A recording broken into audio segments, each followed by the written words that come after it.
Imana komeza gusenga kuko dusugereje cyane n'ibihe biri imbere yacu, n'ibihe biruhije kuri uwo wese yizera Yesu akemera n'ibyageze byiwe. Imana komeza gusenga kuko dusugereje cyane n'ibihe biri imbere yacu, n'ibihe biruhije kuri uwo wese yizera Yesu akemera n'ibyageze byiwe.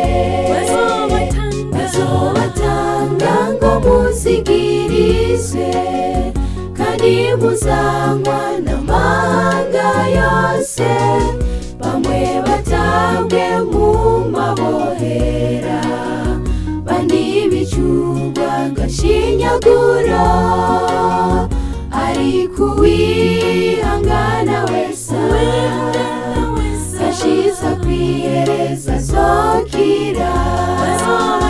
Bazobatanga ngo muzigirize kandi muzanywa n'amahanga yose, bamwe batabwe mu mabohera bandi bicurwa agashinyaguro, ariko uwihangana wese ashize kwihereza azokira.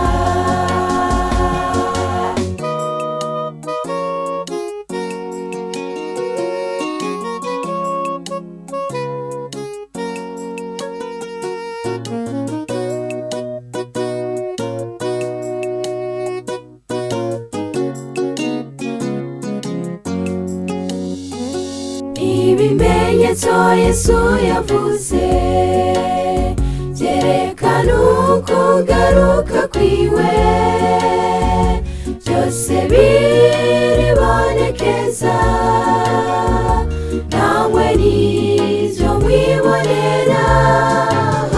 Hasigaye iyezwa rya Dimashe, nahawe mugenzi ho kwisuzuma. Ibimenyetso Yesu yavuze byerekana ukugaruka kwiwe, byose biribonekeza, namwe nivyo mwibonera. Hasigaye iyezwa rya Dimashe, nahawe mugenzi ho kwisuzuma.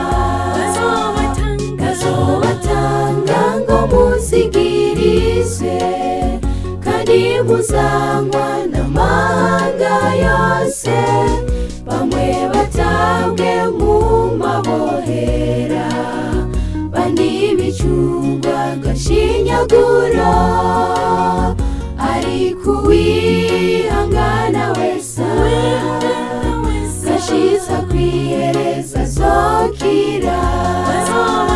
Bazobatanga ngo muzigirize kandi muzanywa n'amahanga yose, bamwe batabwe mu mabohera bandi bicurwa agashinyaguro, ariko uwihangana wese ashize kwihereza azokira.